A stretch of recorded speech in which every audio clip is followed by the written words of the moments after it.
جس میں گوہر شاہی میں وہی ارضی ارواح ہیں جو حضور کے جسم مبارک میں تھیں۔ بڑی اچھی بات ہے یہ تو، لیکن ہمارا اس میں کیا فائدہ ہے؟ ہمارا اس میں فائدہ یہ ہے کہ جن لوگوں نے ایمان کی حالت میں حضور کی صحبت اختیار کی وہ صحابی کہلائے، اسی طرح جنہوں نے ایمان کی حالت میں امام مہدی کی صحبت اختیار کی۔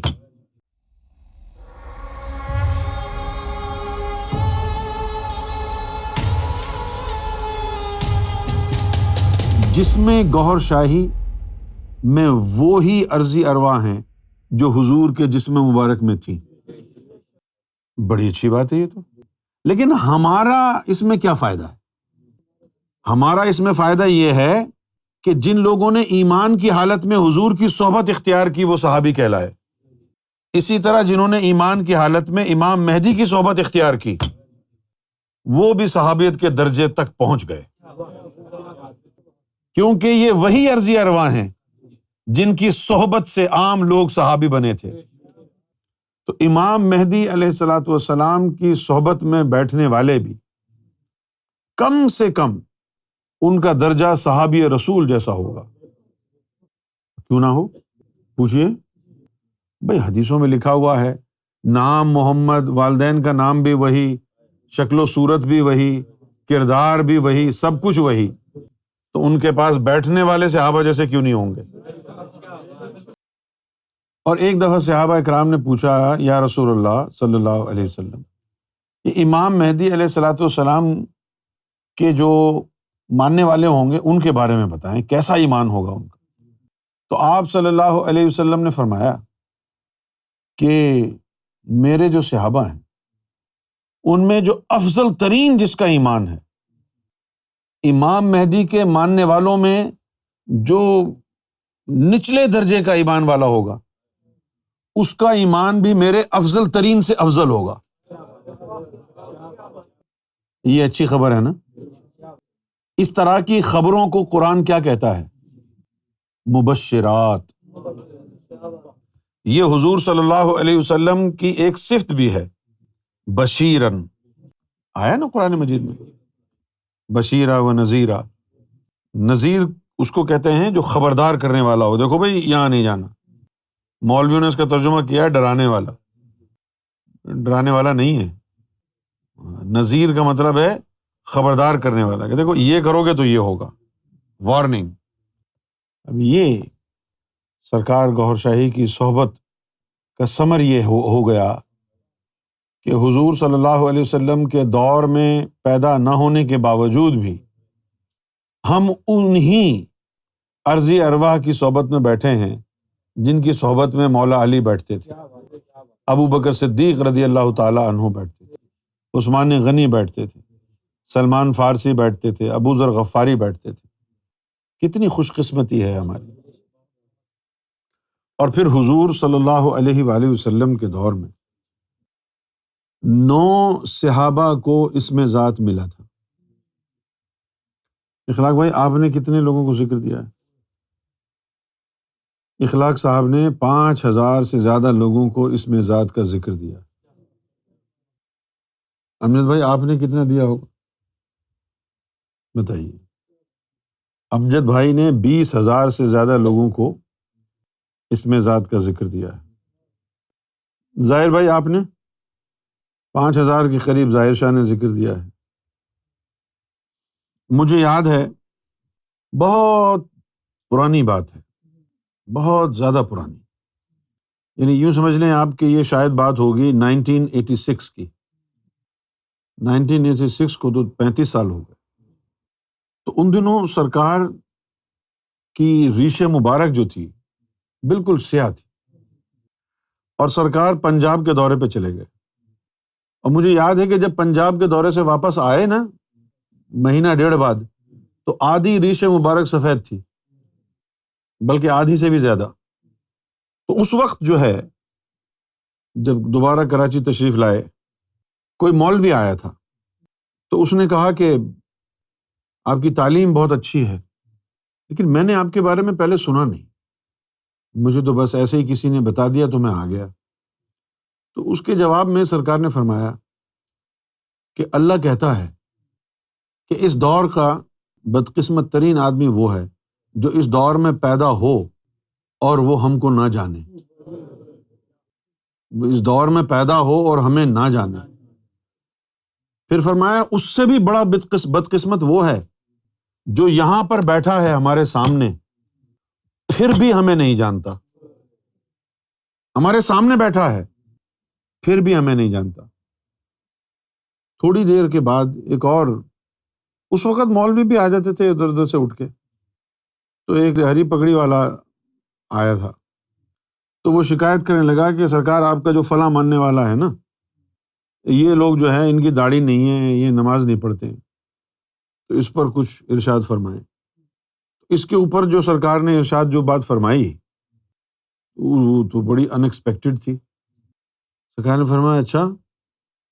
اس کے جواب میں سرکار نے کہا کہ ہمیں تو شریعت کا پاس ہے، اگر ہمیں شریعت کا پاس نہ ہوتا تو ہم ان سب کو کہہ دیتے کہ کچھ مت کرو، صرف یہاں حاضری دے دیا کرو۔ مجھ سے گفتگو کرتے ہوئے ایک دفعہ فرمایا، میں نے پوچھا کہ سرکار نسبت سے کیا فائدہ ہوتا ہے؟ فرمایا نسبت کو چھوڑو۔ کہا کہ دیکھو اگر یہاں پر یہ شخص کھڑا ہے، اس نے ہمیں پیار سے دیکھا، ہمیں پانی پلا دیا اور ہمیں پتہ ہے اس کا کیا نام ہے، بس یہ کافی ہے۔ روایتوں میں آیا کہ حضور صلی اللہ علیہ وسلم کا جو چچا تھا ابی لہب، جہنمی ہے، گستاخ تھا، لیکن ایک چیز اس کے بارے میں جو ہے بیان احادیث میں ہوئی، وہ کیا ہوئی کہ جب حضور صلی اللہ علیہ وسلم کی پیدائش ہوئی تھی تو اس نے، ابو لہب نے انگلی کے اشارے سے ایک لونڈی کو آزاد کیا تھا کہ میرے گھر بھتیجا، ہمارا بھتیجا پیدا ہوا ہے، اس کی خوشی میں تجھے آزاد کرتا ہوں۔ تو جہنم میں اس انگلی کو ریلیف ملے گا اور اس کے ذریعے وہ قطرہ قطرہ پانی پیے گا۔ صرف اشارہ اس نے کیا حضور کے پیدا ہونے کی خوشی میں۔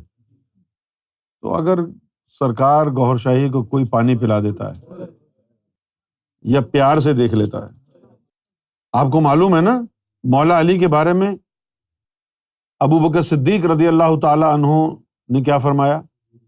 ایک مرتبہ ابو بکر صدیق رضی اللہ تعالی عنہ بیٹھے ہوئے ہیں، مجلس لگی ہوئی ہے، اور آپ مولا علی کے چہرے کو تکے جا رہے ہیں۔ بعد میں بی بی عائشہ نے پوچھا اپنے والد محترم سے کہ آپ علی کے چہرے کو بار بار کیوں دیکھ رہے تھے، کیا بات ہوئی ہے؟ تو ابو بکر صدیق رضی اللہ تعالیٰ عنہ نے فرمایا کہ میں نے حضور سے سنا ہے کہ علی کے چہرے کو دیکھنا عبادت ہے، اب جتنے پیار سے دیکھیں گے آپ، عبادت اتنی زیادہ بڑھ جائے گی۔ اور پھر ہمیں آخری زمانے کے لوگوں کو تو اللہ تعالیٰ نے ایسی نعمت عظمیٰ سے نواز دیا ہے کہ گویا بصورت امام مہدی ہمیں یوں سمجھ لو کہ ہم حضور صلی اللہ علیہ وسلم کی صحبت میں بیٹھ گئے۔ اگر امام مہدی کی صحبت میں بیٹھ گئے تو حضور کی صحبت میں بیٹھ گئے۔ اب آپ کہیں گے کہ یار ہاتھ تو ہولا رکھو یار، امام مہدی کی صحبت میں بیٹھنے کو حضور کی صحبت سے ملا رہے ہو؟ بھئی حدیثوں میں تو لکھا ہے کہ جو امام مہدی کی صحبت میں بیٹھا وہ اللہ کی صحبت میں بیٹھا۔ اور پھر اللہ تو فرماتا ہے انا جلیسو مع ذکرنی، کہ جو میرا ذکر کرتا ہے میں اس کے ساتھ بیٹھ جاتا ہوں۔ سرکار گوہر شاہی نے تو ہمارے قلوب کو اللہ کے ذکر میں لگا دیا ہے، جس سے اب ہم اللہ کی صحبت میں بیٹھنے لگے ہیں۔ ہمارے ذکر کرنے کے عمل سے اگر اللہ ہمارے ساتھ بیٹھ جائے تو امام مہدی کی صحبت میں کیا ہوتا ہوگا؟ یہ تو ہماری صحبت اور ذکر کی یعنی معراج ہے۔ انا جلیسو مع ذکرنی، اللہ نے فرمایا کہ جو میرا ذکر کرتا ہے میں اس کے ساتھ بیٹھ جاتا ہوں۔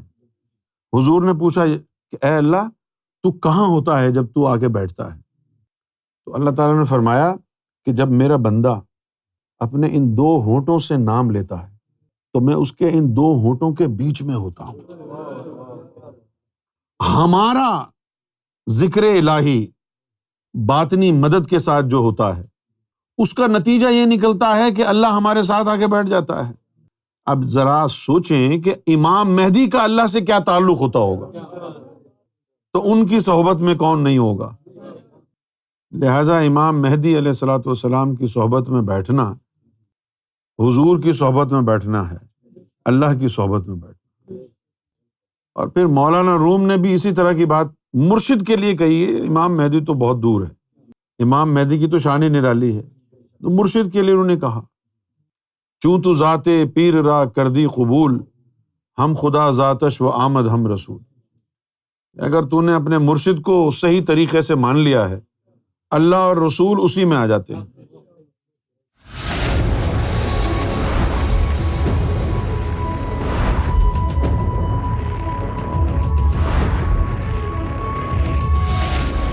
Amra TV, the place to connect with God.